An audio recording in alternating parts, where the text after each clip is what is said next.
Hi, everyone, and welcome to Campground Confidential, a podcast about starting, running, and growing your campground business. I'm Stephanie Puglisi. On each podcast episode, we'll talk to campground owners and other experts in the outdoor hospitality industry. We'll hear stories about what it's really like to own a campground, the good, the bad, and the ugly. From Park Vendor Review, this is Campground Confidential. My guest today on Campground Confidential is Kat Berta, owner, along with her husband Alan, of the Brattleboro North KOA Journey. This is a gem of a campground that my family has visited quite a few times over the last decade. Kat and Alan purchased the property in 2019 while she was still in her late 20s. She takes a fresh approach to earned media placements, including being interviewed by Reader's Digest about camping mistakes she witnesses at her own campground, and giving advice to new campers about ways to avoid these faux pas. Kat also feels strongly about providing an amazing customer experience, offering concierge-like services to her guests. And we'll talk about that more later in the show. Welcome to Campground Confidential, Kat. Thank you so much for having me, Stephanie. I'm really excited to chat with you today. I'm very excited to chat with you. Like I told you before, you have big fans in this house. We've been camping at this campground that you own for more than a decade prior to you owning it. So it's just so exciting for us to watch this story and to see the campground being taken over by somebody who's just so excited about the future of camping. So I think we're going to have a great talk today, and I'm really excited to have you on. Yeah, definitely. Let's do it. All right, let's dive in, right? So we're going to dive right into what we're calling here at Campground Confidential, the nitty gritty, right? At campgrounds, there's always such a wide range, right? Who your audience is, who you're servicing. Tell us just what we need to know about your campground to make everything else we're going to talk about make sense. For sure. So when we bought our campground, it was already existing. It was built in 1972. So we're actually on we're in the 50 years, uh, about 52 years in regards to our park, which is pretty amazing. And we have a whole assortment of sites. We are a smaller park, so we have 51 sites in total right now, and that breaks out to be like 40 RV sites, 8 accommodations, and 3 tent sites. And that's our little park, 7.25 acres, and that's it. Now, when you say accommodations, cabins, or something else? Yeah, so we have a log cabin, which is kind of our more rustic accommodation. Then we move into our cottages, which have actually been there since before the campground. So we have been working on renovating these by adding heating and air conditioning mini splits, adding, state of the art Wi-Fi, TV, everything like that that people would want at home to have while they were camping. And these have been around the campground since the late 30s, which is pretty amazing. And then we also have our kind of newer state of the art accommodations by Canterbury. You probably have seen these at every single KOA, and they have all the bells and whistles that you need in them. Yeah. So, and very comfortable to stay in, by the way, especially from a bigger family's perspective, compared to a lot of different accommodations that are out there. So you are designated within the KOA branding system as a journey. Some of our listeners may not understand that branding. Do you want to talk a little bit about just what that means and who your average, who your guests are? What's your demographic? For sure. So the nice thing about the KOA branding is it really helps the customers understand what to expect when they get to a KOA. So us being a journey means we're going to have a lot of pull-through sites. We're going to be very close to the highways and byways of America. So we're right on Route 5, but still a quiet park. We are 3 miles from 91, so major interstate right there. Holidays will have a little bit more amenities, so they might have, a splash pad or something more intricate to offer on their park. And then a resort is exactly what it sounds like. It has it should have everything that you need to have a great vacation there, from a cafe to, a great huge resort like pool. Everything that you can imagine for your vacation will be at a resort. And what kind of Um, amenities do you have? yeah, so at our park, we have a little bit of everything. We have a nice big dog park because we have two Australian Shepherds. So one of the first things we did when we bought our park was expand the dog park. Um, And we have a nice sized swimming pool, 50,000 gallons, which is oversized for a park, which we love. We also offer a nice arcade and laundry, which every KOA has, and then beautifully newly renovated bathhouse, of course. And with our KOA, the nice thing for us is we have very large pull through sites. Like, people love how much grass they get on our site. And that's something we have as campers ourselves. We wanted to make sure to keep at our park. Now, I don't mean to catch you up in this question, but can some people, depending on the size of their rig, stay connected, hooked up in some of your pull through sites? Yes, as someone who used to do motorhome towing, that was really Okay. important to us. So we tell people all the time, I'm like, make sure you let us know if you're towing, especially if you're just one night, because you're probably not going to want to disconnect. And we do have sites that can accommodate that, even with like these new 40, 45-foot motorhomes Right. and they're towing a car. We still have the ability to keep these guys connected. And being a journey, we're mostly a transient park. So we see a lot of one nighters, two nighters, especially people on their way to beautiful Acadia, Maine, Yep. or, to the White Mountains. We're the designated stop on like everyone's route. Okay. We definitely stopped at that campground on the way to both of those places in the See? past. Exactly. And So that's really you know what your Journey's helping you customer. with. Yeah, exactly. Yes, absolutely. Now I think that there's enough in the area we always actually stayed more than just one night because it's just a beautiful area of Vermont and there's so much in that area to explore.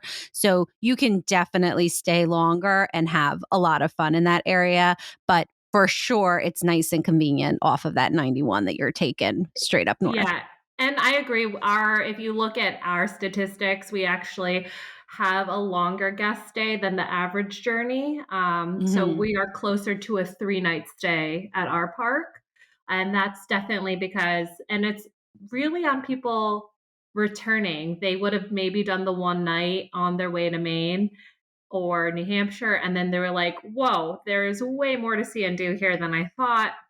So on their return trip, they end up extending a little bit longer because they really want to enjoy our little part of Vermont.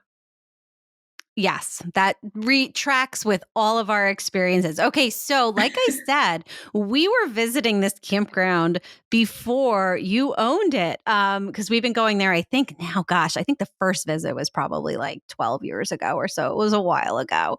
And so tell us how you became a campground owner, but more specifically, how you became the owner of the Brattleboro North KOA Journey. Yeah, so I mean, really what it all stems back to is we used to be seasonal campers at an RV park in New Hampshire. And those owners were really good family friends of my husband's family. And they were joking. They're like, "Oh man, we're getting ready to retire. Would you want to buy our park?" It wasn't quite the right time for us. We were kind of growing our corporate careers at the time and in a really good spot there. And, joked, laughed it off. And then I think about 3 years later, Alan and I were like, what about owning a campground? Like, is that something maybe we would want to do? We knew we wanted to start our own business and we were already on the hunt.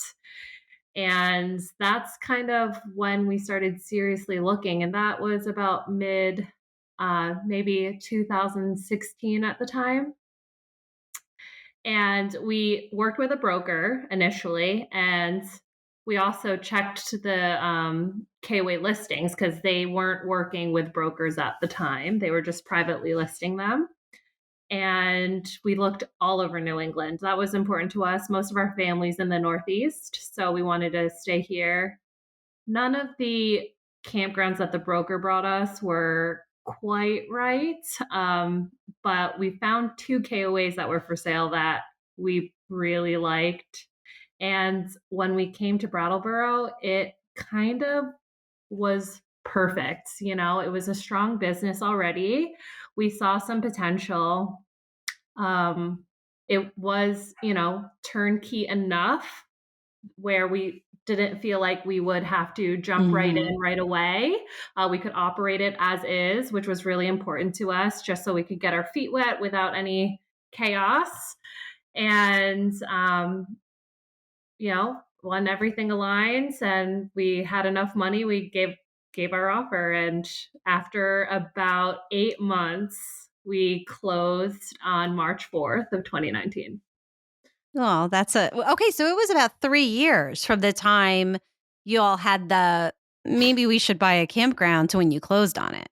Yeah, I mean, you have to find the right park. Every campground is completely different. And it's even within the KOA franchise system, each KOA is unique, and KOA is starting to really bolster that uniqueness. They want each campground to be unique. Mhm. There are some things they want cookie cutter, obviously. They want um, RV sites to have, a certain angle when you pull into them, for example. So they set those standards for us, but they also are encouraging KOAs to provide unique experiences for their guests. So, it's just you It's like have to find the character, right right? part. Like Yeah, adding character to your campground. So those standards are really at the service of the customer and saying like this is what a guest really needs to be happy. Like that right angle. I'm telling you, I never will forget pulling into one of the newer developed resorts here on the East Coast a few years ago. This is now, when resorts were like new back in maybe right. 2016 or Yeah. something. And this was a real estate development group that this was the first campground that they had built themselves. And guess what? The angles were wrong.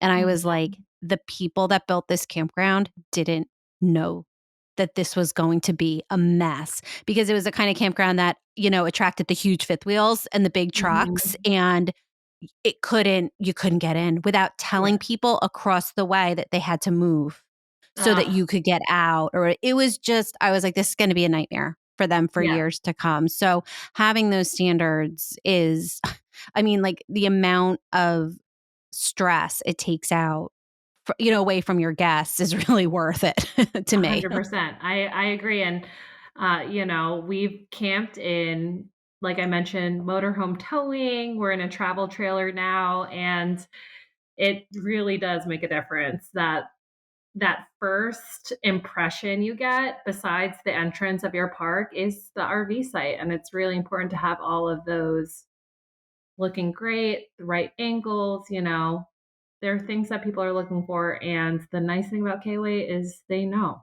So they're telling us. Yeah. Now, Kat, tell me, so you were campers. Not everybody is before they, buy a campground. What did you think the experience was going to be like? And did it play out that way? Or, did you really go through a period of time where you're like, this isn't at all what I thought it was going to be? What kind of like things were really different than you thought? I will say because we were family friends with owners, they kind of really helped set the expectation for us, right? Like we knew that it was going to be pretty chaotic. They told us that, you know, you just got to jump in. It's going to be baptism by fire your first year. That's just how it is. It's just so different being the owner operator versus the customer. It's just a completely different experience. And it I think what happened to us really was, after starting our park up, KOA's great. They offer you a business development consultant to really help you through that beginning stages. But there's nothing like when you're on your own and just operating your park and kind of dealing with maybe a grumpy guest that's been on the road for 12 hours. That kind of stuff for the very first time is a little intimidating. It's your And job, right? Like, now there's yeah, nowhere to hide. nowhere to hide. I'm the boss now. When someone goes, I want to talk to a manager, that's me. And maybe they're saying that to my face. You know what I mean? And yeah, so it was, the first year was exhausting. It was a lot more exhausting than I thought. People tell me all the time, "Oh my god, this job, you make it look so easy." I'm like, "Well, then I'm doing my job right. If it looks like an easy going job, like that's what I want for my guests. I want them to not be stressed, so I'm doing all the hard work, right? That's really what it comes down to." And our first year, I mean, our leach field failed. Now, we're in Vermont, we're not near a city, so we are not on Mhm. town. We are all well, and, our own septic system is all in-house pretty much. And luckily for us, though, we had negotiated in our contract with the previous owners that we knew there was something kind of funky going on, and we had engineers look at it, and they said, "Oh, there's a small engineer fix that we can do, and it'll be fine for at least 10 years." Well, that did not work, but we had money in escrow put aside, and it worked out for us. We sucked all that money out of escrow, rebuilt we didn't rebuild. We built a brand new leach field with our engineering team, and it worked out because it was like we paid for 50%, they paid for 50%. And so it was kind of like no bad blood. It worked out in the end. But yeah, like no doing that kind of homework, and maybe having that money in escrow just in case some things happen in year one that are could be really detrimental to your business. I mean, it that was one of the best things that we did, is that escrow account, between us and the previous Could have been owners. a very different story, right? Yes, very different. Right. Now, tell me 2 things that you had mentioned just stood out to me. Like, you say you worked with a broker. Is that something that you feel like you would recommend to other people? Did it help you learn things even if you didn't end up, going with a property that your broker found? Oh, for sure, because they have a lot of insight, right? They Mhm. have a really good understanding typically of the area. And if, they're going to be able to reach out to people that you wouldn't know to reach out to. So it was a really good first experience for us. And, if she was listing these KOAs, we would have gone with her. Mhm. It's just at the time they happened to be private through KOA. Um, but yeah, she provided us a lot of, you know, financial insight too, in regards to laying like, okay, this is kind of what we'd recommend if this is how much money you are able to have on hand. So she was really great in providing some of that guidance, and it helped us like kind of not dream too big, if that makes any sense. Mhm. Sure, Um, yeah. Kept you yeah, kept you focused, right, on that. That's the yes. same with a realtor, right? Like, "Okay, here's your pros and cons. This doesn't match up. Why are we looking at this house?" Right, or Yeah, something. right, exactly, yeah. Yeah. 'Cause, Now, there's, listings that are resorts, and we were like, "Oh, right. wow, that looks really cool," and she's like, that's like a more of a investment partnership that's, like, not necessarily your Right. speed." I like it. All right. Now, you Yeah. also mentioned that, you are in a different RV now. You have a travel shop. Now, I happen to know that you've been on an extended camping trip, that you're still, camping a lot. So apparently, owning a campground hasn't completely burned you out on RVing, but also just tell me, how this fits into your business, right? Like, how does this help you?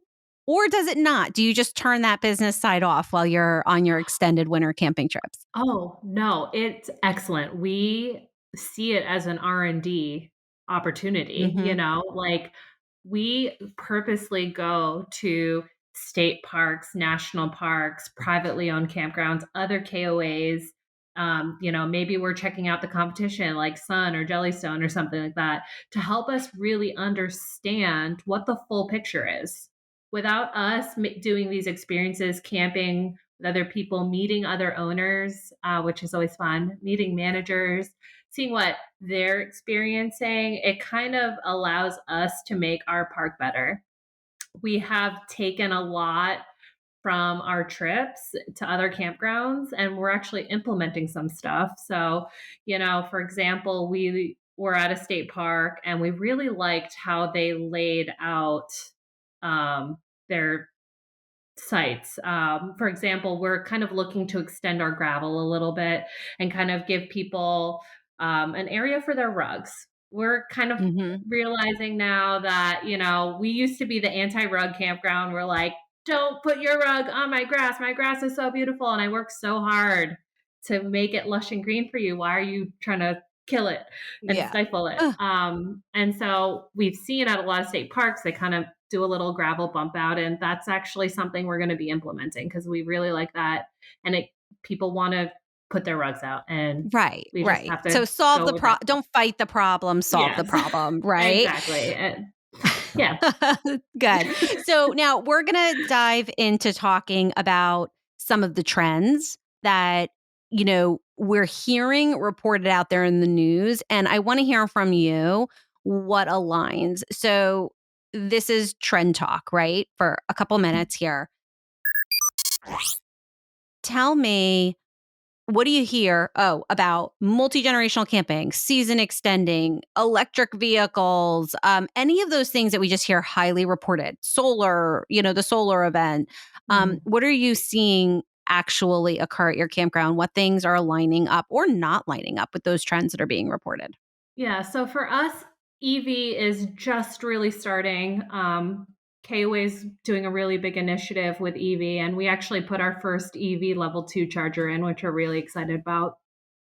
We started seeing an increase in cabin campers with EVs. So we're not Oh, necessarily seeing, we would see one or two Teslas being towed on a flatbed behind a motorhome every now and then, but we are starting to see it become more consistent with our cabin renters and our cottages accommodations in general. Even some tenters, they're coming in with their Teslas or something like that, and they are looking for a place to charge overnight. And so for Tesla, it wasn't too bad. We are pretty close to some superchargers, which is great. But for kind of everybody else, there wasn't really a great option. And so we decided it was time for that upgrade so that our guests could kind of have that full experience without having to leave our campgrounds. Um, but were you experiencing them trying to charge at sites? yes. Yeah. Okay. Yeah. So that was another reason why we put the charger in. Unfortunately, campgrounds, the way that their electrical is set up, hmm it's not necessarily good to have that continuous charging. It isn't good for our system. It could be bad potentially for the EV as well. And so just having that designated spot that had a direct home run electrically, like so Right. that we didn't have to worry about them getting all the charge they needed was peace of mind for us, and I feel like our customer as well. And it's actually worked out for us because we've had people find us through like, where can I EV charge, and then they Like find our plug campground. share or Yeah. whatever, you're popping up in that. Cool. Yes, Yeah, that's really exactly. Yeah. the people that are looking at both of their apps, right? Their camping apps and their charging apps and seeing where these stars Yeah, will we're align just for them. exactly, and, it's worked out, like I mentioned, like, people are on the road and then they're like, "I need a place to crash for the night." Oh, they have cabins. "Oh, there's an EV charger? Perfect." All right. So be proactive, campground owners, right? The EV, it's not just a craze, right? It's going Yeah. to impact your bottom line as a campground or your infrastructure, as Kat just Yes. mentioned. So, waiting for the problem to develop more is probably not your best strategy.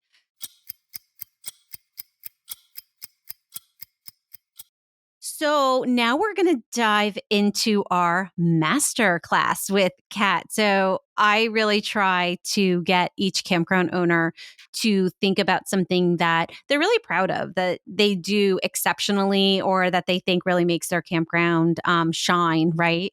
Amongst the thousands of campgrounds that are out there. So, Kat, what are you a superstar at as a campground owner? So, the one thing that my guests love when they come to visit our park are these one-day trips that I have kind of custom planned to have them have, like, the fullest experience in regards to what they might be interested in. So, it's kind of like an easy concierge service. My front desk staff, whether they have lived in Vermont before or it's their first time ever in Vermont, can help guide our guests with these like one pagers that I've put together for them. So, for example, one of the things Vermont is famous for are covered bridges. And Mhm. so I have a one pager where they could literally take a day trip and see 10 different covered bridges. They have a place to eat that is recommended. They have, photo locations that are recommended. And if they want to cap off the night with a nice dinner, there's a recommendation for that as well. All on this one sheet that they can take with them with a little bit of history on each place as well. So I try to give them kind of like a full tour guide experience without me being there. Um, or, something like our favorite towns, like what to see in each town that's nearby. That kind of experience has been really good for our guests. People have come back time and time again to be like, "Hey, what new day trip can I do this year? Or have you gone to any place new? Do you have a new day trip for me?" So that's Aw. something that's been really great with our customers, and has actually, even though like Vermont's a small place, it has created that return business, which is really good for us. I think there's a couple of really smart things about this. First of all, a lot of areas, the top 5 touristy things are really obvious and really easy to get to, but the hidden gems are not so much, right? And I think that your area of the country, Vermont, is especially chock full of those hidden gems. Like, we've had to go there for years to find our favorite, like, swimming holes or Yeah, waterfalls exactly. or Yeah. things like that. So, like, this is just really on point for the kind of exploration that a lot of RVers or campers like to do. So I think that's great, but I think most importantly, this is scalable. Like, this does not require a busy person at the counter Right. going through, right? All of these Mhm. things, which is what happened. I mean, camp stores can be like really difficult places to get simple bits of information, Yes. right? Because like Yes. you just want to ask a question to somebody about where that covered bridge is. And instead, there's 5 people checking in, there's somebody Mhm. buying milk, you know what I mean? And you can't get that time. And I that's hard for your, camp hosts to be like helping people plan trips. So this is scalable. Like you can have this printed out and Exactly. people can access it without having a ton of one-on-one time with your Yeah. workers. And the one thing too that we've also done is, we started putting them on our blog. So people can kind of do this ahead of time and see, oh, like, am I going to be interested in 2 nights or 4 nights? Like, is there that much for me to do there? And putting these one pagers on our blog has really helped a lot of people. People have feel like I would ask sometimes, I'd be like, oh, how did you hear about that? Because maybe I didn't talk to them about what their plan should be for the day. I'd be like, oh, Mhm. I saw it on your blog, so we decided to do that day trip. And I'm like, so it's worked out really well for us. Well, and I'm going to tell you another thing I think is really smart about this is that you're probably helping out your SEO by doing Oh, for this, sure. right? Yes. Because you're Mhm. posting these blogs with places to visit and things to do in the area. And then if you're showing up then in search, when people are searching for the area, they're reading about something to do. And then they're like, oh, and look at this cute place. I can stay Yeah. there. So it's just good for SEO. We always have our boilerplate at the bottom of the blog post and everything like that. So at the end, when they're done reading, it always talks about the park, that we have RV sites, cabins, tent sites, so something for everybody. Incredibly smart. I will link to some of those blog posts over on parkvendorreview.com in the show notes for this episode so that people can go and see what you're doing and maybe think about replicating it. I'm telling you, we're really good about saying to owners ourselves, we have no shame. We'll be like, what are the best things to do around here? And I'm telling you, I can talk about, I don't know if you've been to the Lincoln KOA in New Hampshire. Yeah, Such a sweet campground. Those owners amazing. too, they are just locals, know all the areas. We found so much incredible local stuff that I don't think that we would have found. But we had to go to them and be like, so where are the secret spots? You Yeah, know? exactly. Yeah, you wanna be and that's part of the charm of traveling, right, is you wanna be like a local. That's the experience that you're looking for. I mean, I might sit down in a restaurant and have a conversation with my waiter and be like, "Where do you go for coffee in the morning?" Like, that's where I wanna go. I don't wanna go to a big chain or something like that. I could do that any time of the week. Yeah, and then I'm gonna put in one line look, I'm like, "This is so smart." So I'm gonna say another thing is this is on trend for younger travelers, right? We're talking about the age of traveling coming down. Um, Gen Z in particular is incredibly concerned with experiences. They Yes, want to have something unique, something different, and if you can tell them why staying at your place and exploring your area is unique and different, Gen Z is gonna be there. They do not want cookie cutter 100%. experiences. Yes. Yeah. So that's really good. So anyway, I'll link to that, help everybody. Maybe everybody can make it a 2024 resolution to get some good experiential concierge like travel stuff up on their website. Thanks for sharing, Kat. Now, are Yeah, you of ready course. for lightning round? Let's do it.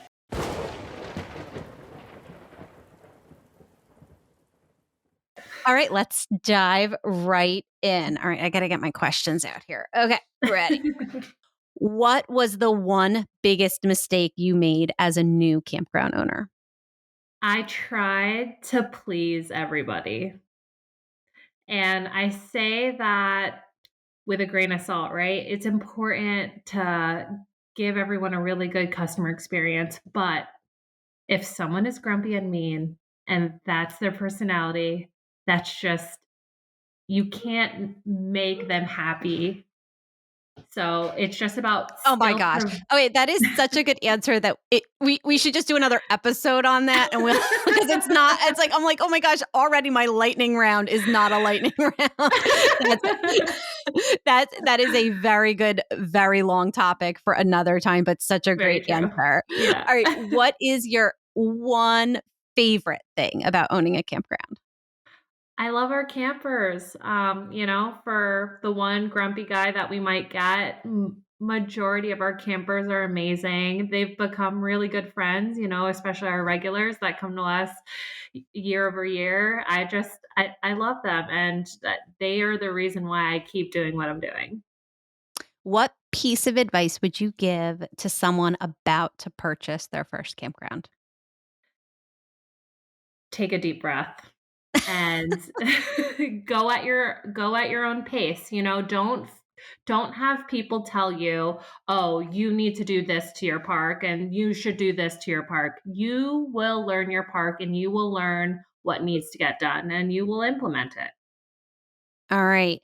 Dynamic pricing or no? When you're a seasonal park in particular, I would say yes to dynamic pricing. We it is important to optimize and maybe draw people when you're not so busy. I think it is helpful with that. Would you ever build a campground?